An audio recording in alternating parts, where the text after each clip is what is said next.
Yes, I did want an excuse to hop on my brand new mic and whatnot and test out the sound quality.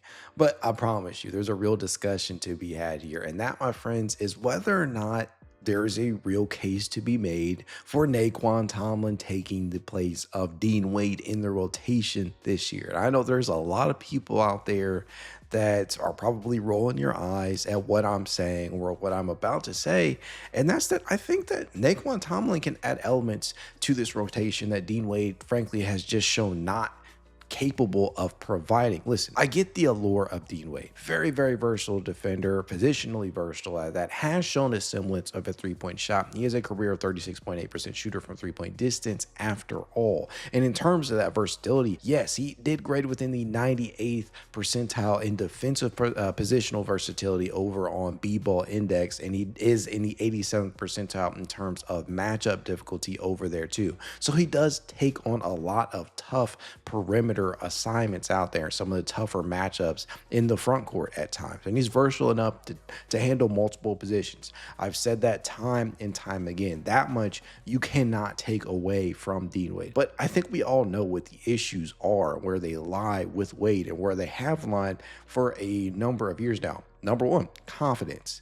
Offensively, it's one thing, right? Ton of players in the NBA that can defend, maybe not necessarily at a high level, but to varying degrees, and can genuinely be impactful on that end of the floor. And Dean Wade is no different in that regard. But unlike a lot of these other players out there, Dean Wade has actually shown semblances of perimeter shot making. It's just the lack of confidence to pull the trigger at times that really has disturbed me and others. I know I'm not alone in that thought process. And so if he's not pulling the trigger from three-point distance, if he is not a exceptional rebounder and he's not really adding too much else offensively speaking, then yeah, you're going to start looking elsewhere. And I think that when you look at what Naquon Tomlin can provide you, you see some of that there. Like in summary, this man has truly been putting on a show. He's looked like the best player on the floor at times for this Cavaliers Summer League squad, on his way to averaging 21 points per game, averaging 7.3 boards. So he's a monster on the glass, especially on the offensive rebounds, where he is pulling down 3.3 per game, generating a ton of extra possessions and making sure that he's putting the ball back up. He's moving the ball out there, averaging 4 assists per game. He's stolen the ball a ton, leading the way with 2.3 per outing. He's blocking shots out there. He's doing it all defensively, contesting shots at the rim, making sure that he's staying in front of his assignments, making sure that he is active on the defensive glass. And then best of all, like, on the offensive end, he has shown the confidence to pull that trigger. He has shown the confidence to put the ball on the floor. And that might be one of the biggest things that separates Naquon Tomlin from Dean Wade at this point in time. It is not only the offensive skill set that he shows, not only the confidence that he shows, but the ability to handle the rock. This man, at the size that he has legitimate handle. Now, am I saying that he is going to be a lock to get the ball at the NBA level? No, I'm not saying that, right? He's going to be profiling much more of an off-ball type of forward at the NBA level. But it is nice to know that you can give him the ball and ask him to put it on the floor and drive inside, attack the painted area, dribble drive, dribble penetration, all that good stuff. Pull up. He has done all of this in a 3-game increment, right? In a 3-game sample size. And I think that you have seen this too. It's not the first time that you have seen Tomlin showcase a diverse offensive skill set. He did it numerous times for the Cleveland Charge last year in the G League. He hadn't gotten too many opportunities at the NBA level after being signed by Cleveland, past like blowouts and whatnot, and then the final games of this season.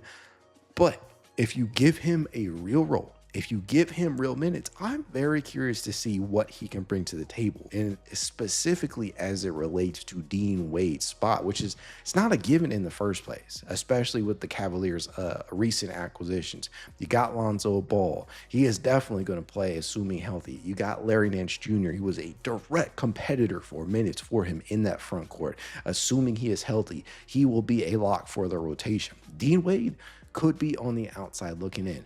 I don't think that's going to be the case to begin the year. I definitely think that Kenny Atkinson is going, if he is still on this roster, which I think you can probably pencil him in, even though he is going to be entering the 2025-26 season on an expiring deal that could be attractive around the deadline for some teams. I think it's safe to say that Dean Wade is probably going to be a part of that rotation early on. But I do definitely believe that there is a real case to be made that Naquon Tomlin could eventually usurp him and be that replacement there. You guys know I was talking heavy on that earlier on, well, not earlier on, last year after he was signed and whatnot, and watching him play with the Cleveland Charge. You guys know I've been real high on this guy, and he has shown that confidence, and it appears that Kobe Altman and Kenny Atkinson are big time believers in this guy. I think you saw Kobe actually get on the broadcast during, I think, game 2 or game 3 of the Summer League games, and it just kind of echoed these same sentiments. Like, the belief in this dude is big. Donovan Mitchell even got on the broadcast in that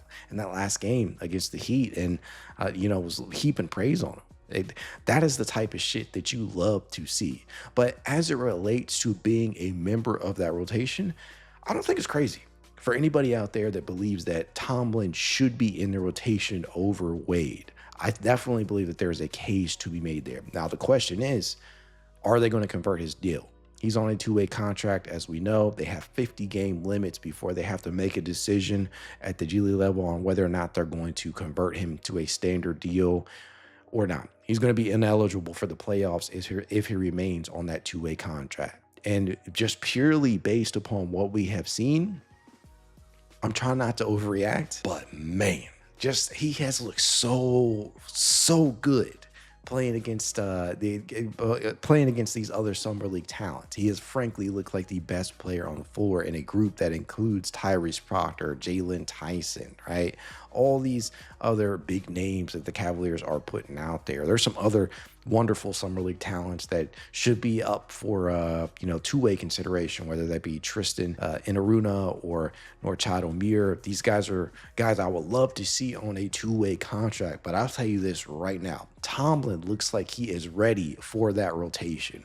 And if I had any say, I may give him a shot ahead of Dean Wade. Now, when you're talking about like point for point in the rotation, it gets difficult. It gets difficult even for Dean Wade.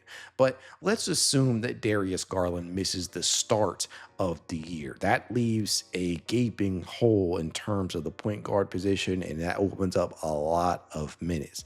That is likely to be split up between Donovan Mitchell, Lonzo Ball, and Craig Porter Jr. We know Donovan is very capable of handling minutes at lead guard. He has looked really good. He doesn't spread the ball around the same type of way that Darius does, but he is a very capable facilitator. We saw it at points during the 2023-24 season, and we saw it at points during that playoff series. But the way in which he moves the ball is completely different than what Darius Garland does, than that of Darius Garland. Lonzo, assuming he is healthy, will probably get a lion's share of those minutes. Craig Porter Jr. will also factor in there as well. But if you had to look at the first 10, assuming that Darius Garland does not play, I would think it would be something like Donovan Mitchell, and this is in no order, by the way, because who the fuck knows what Kenny Atkinson's going to do in the starting lineup.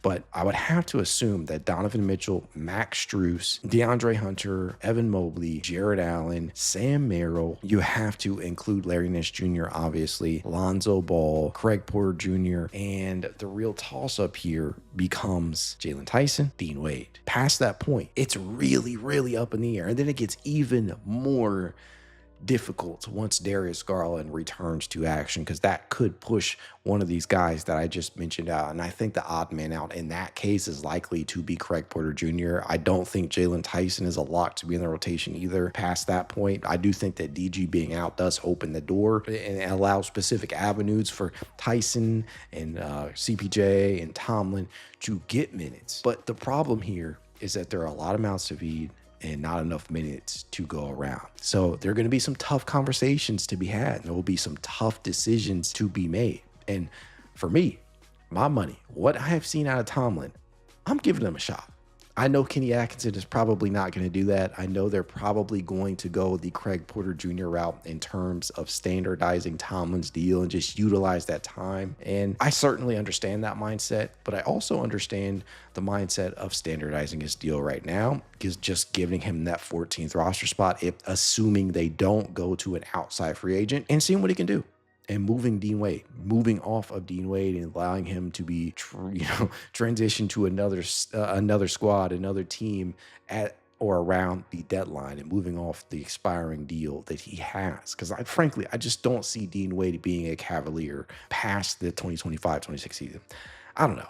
Just maybe I'm crazy. Maybe I'm way too high on what I deem to be the potential of Naquon Tomlin, but I would love to hear what you guys have to say, because this is just a very interesting dynamic here, because what Tomlin brings to the table and what Wade brings to the table, it just feels like completely different things. And there's validity to both sides here. Dean Wade is obviously a veteran at this point in his career. He has a ton of experience. The problem with him has been confidence. It's been health at points. It's been offensive inconsistency.